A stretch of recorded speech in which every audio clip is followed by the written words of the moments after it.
In the 7 games since Antonio Brown signed with the Tampa Bay Buccaneers, their offense has fallen off a cliff. You know, I know we all wish we were 12-0 at this point. At the end of the year, there's only going to be one team that's happy with the way the season ends.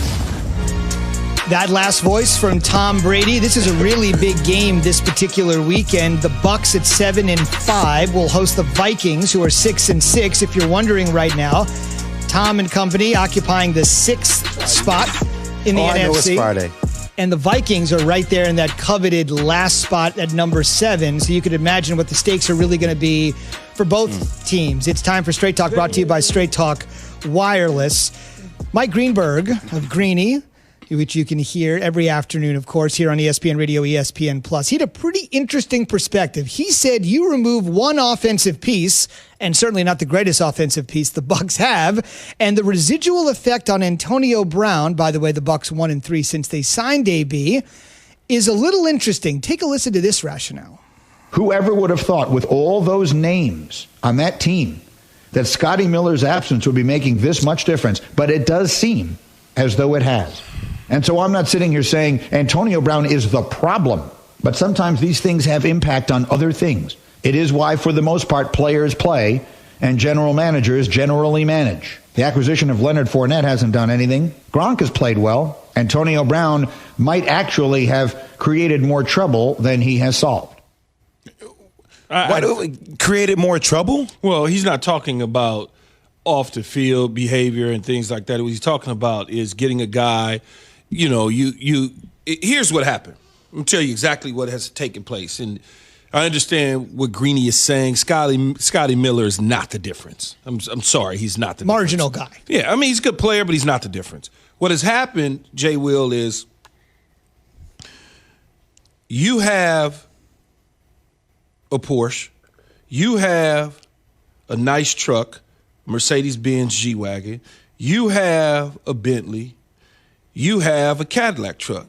And then all of a sudden you decide that you're going to go get a Ferrari. So you neglect all those other cars that you've been driving around in for a while. I mean, you got this Ferrari, you're like, okay, I'm going to now drive this all the time and forget about those other cars that have been getting you to those places. And this is what has happened to the Bucs offense. Is they inserted Antonio Brown into the lineup, and Byron Leftwich, along with Bruce Arians, can't figure out how to drive all the cars.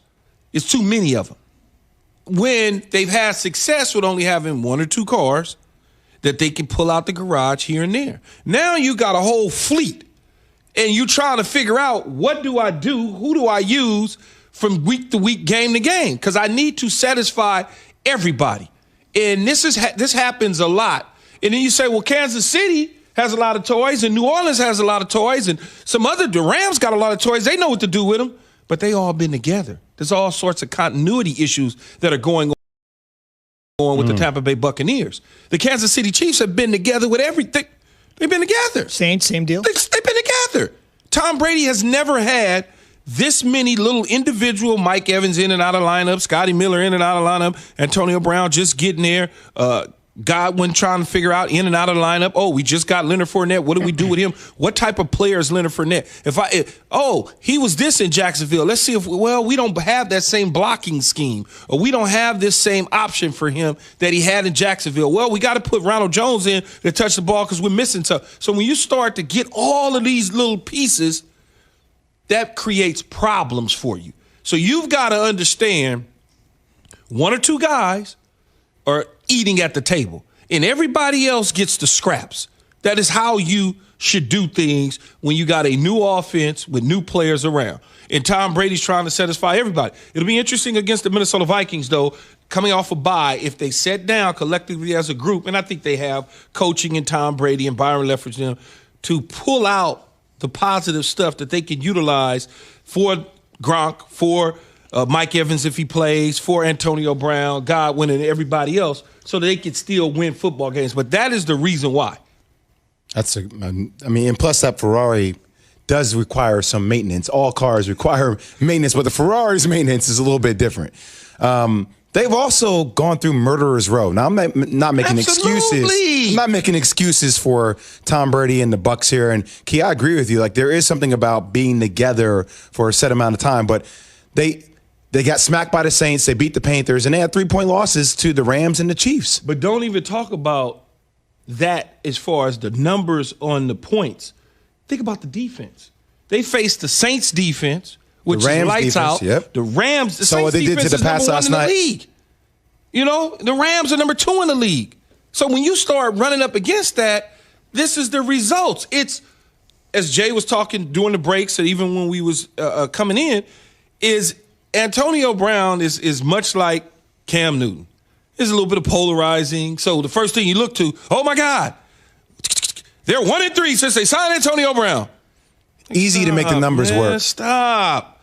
Don't try to make it seem as though because they signed Antonio Brown that they all of a sudden are 1-3 without giving us all of everything. Much like Jay just said, it wasn't like they just played a bunch of cupcakes. It was murderer's row. I do feel like they can't get down early in games. I'm sorry, Zubin, for cutting you off, because then they abandon the running game and they become one-dimensional offensively. Straight Talk Wireless, no contract, no compromise. Couple points here, and then a question for you both. You mentioned it's hard for everybody to eat when obviously you're focusing on 1 or 2 guys. Best example of that, you mentioned in the 4 games since they've signed Antonio Brown, 1-3 or not, in the 4 games since they've signed AB, Scotty Miller, who Mike Greenberg referenced there, has been targeted only 5 times. Not 5 catches, 5 targets since the AB signing. To buttress your point, the other thing, for both of you, if you got all these pieces and you're figuring out your wide receivers and your tight ends and trying to get as familiar with all these other guys as he is with Gronk and Leonard Fournette,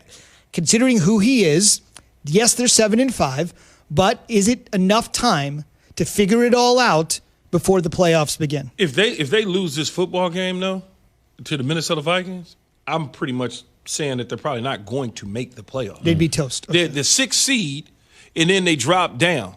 It's not about It's not about chasing the Saints and winning the division, because that's a wrap. That's out. It's out. So now you are in a kind of in this weird space with the NFC West, in this weird space with Minnesota, who has now beaten you to try to get to the playoffs. You know? It'll be interesting to see what happens, especially because if they can turn it around, and Tom Brady's history in the playoffs, there are many people that believe that for him it's always been about the postseason. Just let their offense get hot. If that moment happens, Key, where their offense gets hot and their defense starts to actually come together, if they make the playoffs, they're still a dangerous team. Right. I mean, who deserves the benefit of the doubt in the NFL right now more than Tom Brady based on past performance? But I realize it's not about past performance that wins you playoff games. It's about the here and now. What have you done for me lately? No doubt about it. Still to come, plenty of teams teetering for a playoff berth, like Minnesota, like Tampa Bay. But Jay's got one team who he thinks really might be ready to crumble. He'll unveil that after Jay has this word from Sport Clips. Where is your haircut?